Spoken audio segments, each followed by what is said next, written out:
Y'all been waiting for it. Errol Spence fights Keith Thurman at 154. Bruce, what you think? It's smart. If anything, it's smart. They don't have faith in Errol Spence like that. I think you guys pretty much figured that out by now. And fighting Keith Thurman, they wouldn't let you guys know it, is a risk. You know, he possibly could lose up in there. Because once again, his mental's not there.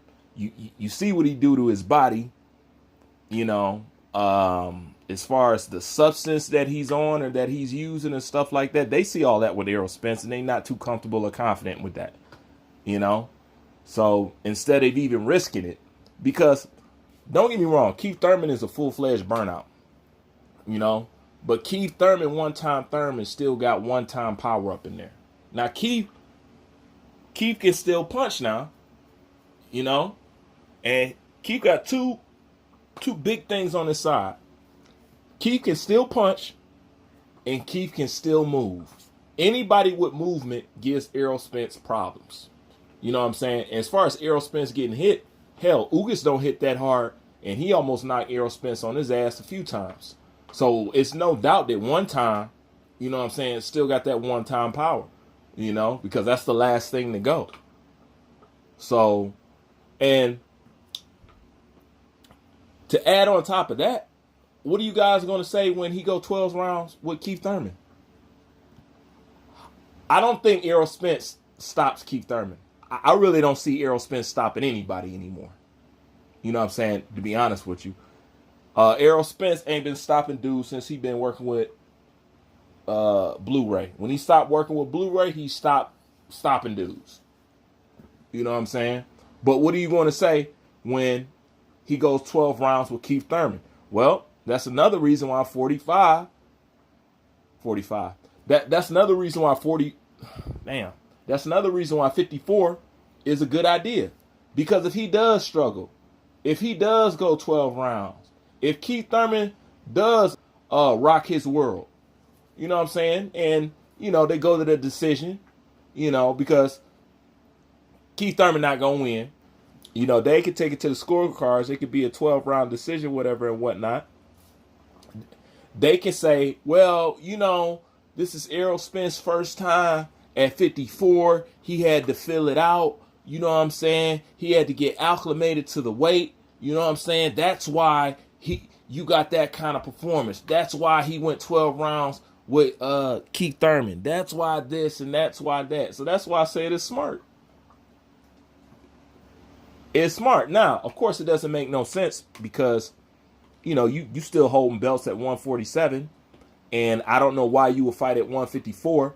If it's uncomfortable to make 147 now, it's going to be extra uncomfortable to go from 54 back down to 147. You know, and we all know that going up in weight and coming back down is a recipe for a loss. It's happened to all the greats.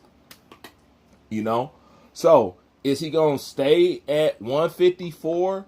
I mean, the point is, what's the point? If you can't go for the gusto at 154, then what's the point? You know, like I said, what statement can he make at 154 that Jermell Charlo hasn't already done? And if you're not going up there to fight Jermell Charlo, then once again, what's the point? What is the point? Because I don't see these two fighting, and even if they do fight, I can't take it as a real fight. They'll be going in there going soft on each other. You know what I'm saying? That's even if you can get him to go that route. That's what I'm saying. You know the main guy that's holding all the belts is your friend and somebody that you don't want to fight. So what do you plan to do at 154 that's going to mean anything? Because whatever you do at 154, it ain't going to have shit on what you're supposed to be doing at 147. See, you supposed to become Jermell Charlo at 147. He's already the man in his weight class. You couldn't handle the heat or the people in your weight class or the person in your weight class, so you're going to jump in a weight class that your homeboy already cleaned out. So what are you there to do? What are you there to do? That's what I want to know. It's a waste of time. But Have him fight Keith Thurman at 54. Ain't no belts on the line. It ain't nothing to lose. It's got a built-in excuse. This is his first time at the weight. Blase splee. If he struggles, then this, and that. So it creates the excuse that you need just in case this guy don't perform or, put it down like he's supposed to. Because a lot of people say, hey, man, he going to struggle in some areas with Keith Thurman. And it is true. Keith Thurman got too much movement for Eroll Spence. Eroll Spence is too flat-footed. Period. And one time can still crack. Now, given that he's sweet to the body and Eroll Spence is the body man, Eroll Spence should be guaranteeing you guys, the boxing world and his fans, a guaranteed stoppage. Am I right or am I wrong? Everybody know Keith soft in the body. Everybody know that. So when it comes to this fight, he needs to be guaranteeing you a stoppage. Watch when this fight come around, Eroll Spence be talking about, hey, man, I'm just going to, I'm just going to try to get the win. Because he ain't going to paint himself in the corner like he did with Mikey Garcia no more. And what are you going to say then when he go 12 rounds with Keith Thurman? And you and I both know damn well he shouldn't be going 12 rounds with Keith Thurman. Especially when he's a dude that love to go to the basement and Thurman don't like nothing to the gut. But what are you going to say then? Oh, well, it's at 154. Eroll couldn't this and Eroll couldn't that. Now, if you do it at 147, well, everything gets exposed then. You know what I'm saying? I'm like, damn, man, you up here struggling with motherfucker Keith Thurman. No wonder what. I see why you avoided Terrence Bud Crawford. All it would take is Keith Thurman putting up a good showing for people to put their hand on their chin and say, you know what?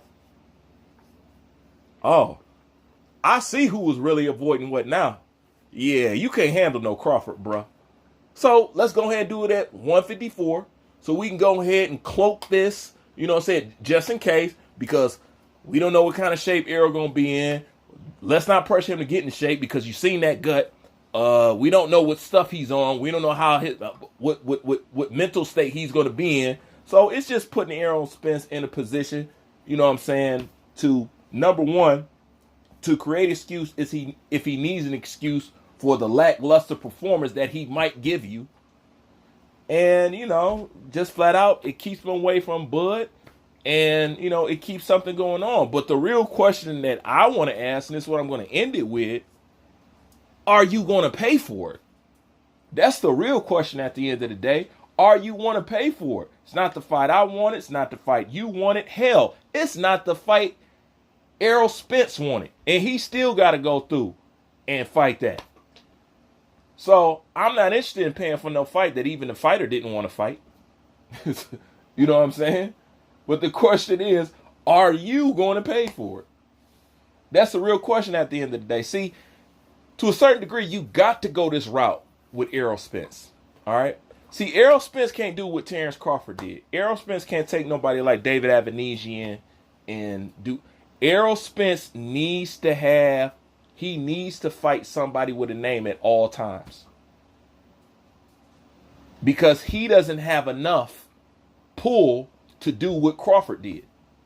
He can't have people being that as interested in seeing him fight as they are in Crawford. Because his fights is based off of who he's fighting and the name that they bring. Terrence Crawford's fights is based off of people just want to see him dismantle a guy. It could be against this guy. It could be a no-namer. It could be a namer. It could be this. People just want to see Crawford. Eroll Spence needs those names. He needs the Pacquiaos. He needs the Thurmans. He needs the Mikey Garcias. He needs those.